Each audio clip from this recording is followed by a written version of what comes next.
দীর্ঘ সময় আপনি কাজ করেন। আমি যখন আপনাকে নিয়ে একটু পড়াশোনা করা শুরু করছিলাম, it's been an Ira, like ১২ বছর ধরে লাবণ্য কাজ করছে ইন্ডাস্ট্রিতে, রাইট? সো এই কাজটা কেন স্পেশাল এবং এই কাজটা কি দিয়েছে আপনাকে যেটা ওভারওয়েলমিং বা শেয়ার করার মতো স্পেশাল? সাবরিনা যেমন একটা বলছিল যে এটার মধ্যে সিগনিফিক্যান্ট অনেক কিছু আছে, লাইক হুমায়ুন আহমেদের গল্প, তানিম নূর, মানে সিগনিফিক্যান্ট, উনি এত ভালোভাবে কাজগুলো করেন, ওনার কাজটা একটা আলাদা সিগনেচার থাকে। মানে এই দুটো জানলাম, এর চেয়ে কি বাইরে আর কিছু আছে যেটা শেয়ার করার মতো, যেটা ১২ বছরের লাবণ্যকে আলাদাভাবে চিনিয়েছে?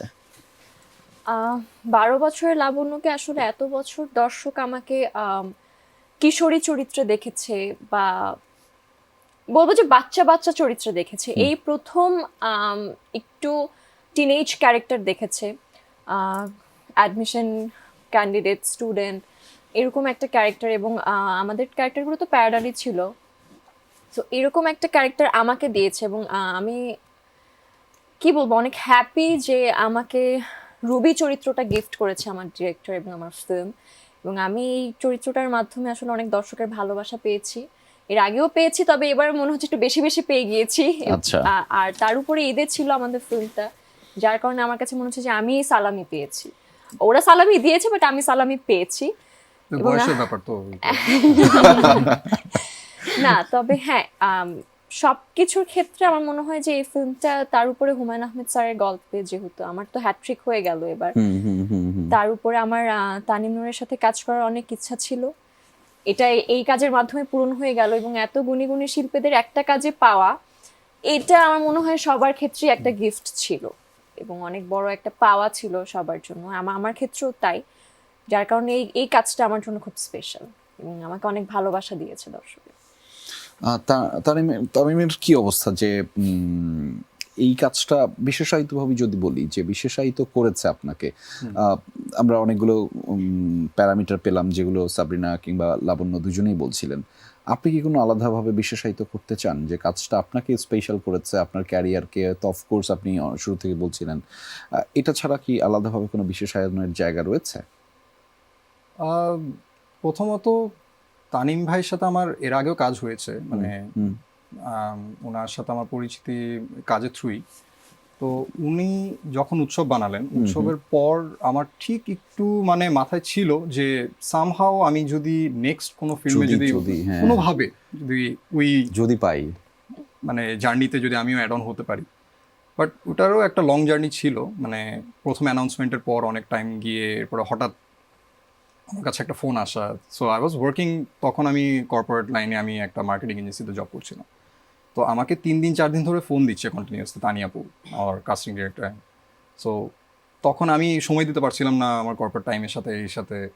তো হঠাৎ পরে আমাকে আপু বললো যে তুমি সময় নিয়ে তুমি একদম উইকেন্ডেই আসো। সো এই উইকেন্ডে এসে পরে যখন এখানে হয়ে যাওয়ার পর যে এক্সপিরিয়েন্সটা, মানে আমি ফুল ক্রেডিট তো এখানে আমার তানিম ভাইকে দেওয়া ছাড়া আর কেউ নেই। মানে উনি আমাকে মেনলি এত বড় একটা প্ল্যাটফর্মে এত গুণী আর্টিস্টদের সাথে আমাকে এত বড় একটা সুযোগ দিয়েছেন। আমি একটু ওই লাবণ্যের একটা কথা ধরে একটু যুক্ত করতে চাই। লাবণ্য বলেছে যে ডিরেক্টর তাকে চরিত্রটা গিফট করেছে, এবং আমরা সিনেমাটা দেখার পরে মনে হচ্ছে যে প্রত্যেকের চরিত্রটা এত বেশি দুর্দান্ত, এটার জন্য এটাই পারফেক্ট। রুবির জন্য লাবণ্যই ঠিকঠাক ছিল, জাফরের জন্য তামিমই ঠিক ছিল, সাবরিনার ক্যারেক্টারটা মনে হচ্ছে সাবরিনা নিজে করলে, এখানে অন্য কাউকে আর কেউ না, এখানে ওই ঠিক আছে।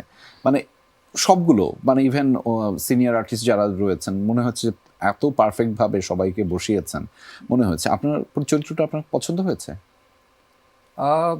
আমার চরিত্রটা ওভারঅল তো দর্শক পছন্দ করছে দেখি আমার এখন ওইখান থেকে আর কি ভালো লাগাটা। আমি আমার যদি বলি, মানে অ্যাজ এ পার্সন আমি কিছু ক্ষেত্রে একটু জাফরের মতো, মানে ইন রিয়েল লাইফ, কারণ আমি একটু কম কথা বলি অনেক সময়, আবার একটু দেখা গেছে যে অতিরিক্ত সাহস দেখায় ফেলি। সো একটু মিক্সড আর কি। কিন্তু হ্যাঁ, আমার নিজের মতামত অনুযায়ী আমি যদি বলি, ওইটা ডিরেক্টরই মেইনলি এন্ড কল থেকে উনারই থাকে যে এই ক্যারেক্টারের জন্য উনি পারফেক্ট। কারণ আমার একটা জিনিস, মানে তানিম ভাইয়ের জন্য আমার এটা বলতে হবে যে কাজ উনি এতই অ্যাডমায়ারেবল একটা পার্সন আমার কাছে। উনি প্রত্যেকটা সেলিব্রিটি ক্যারেক্টার অভিনেতাদেরকে অভিনেতা হিসেবে দেখেন। কেউ সেলিব্রিটি, কেউ মানে কত কম, কাজ করলো। কেউ বেশি, কে ওইভাবে দেখে না। উনি হচ্ছে জাস্ট অভিনেতা, তুমি অভিনেতা, I know you can do it, hmm. তোমাকে দিয়ে হবে। আপনার কি অন্য কোনো ক্যারেক্টার করতে ইচ্ছা করছিল এই এই এই এই সিনেমা? না, ওইখানে ওরকম ছিল না। আমার এত জাফরটাই। সুন্দর একটা গিফট, আমার মানে জাফর ক্যারেক্টার না হলে তো মানে you know what I mean, যে আরেকজন অভিনেত্রী পাওয়া যাবে না। তো আমার মনে হয় জাফর ইজ বেটার।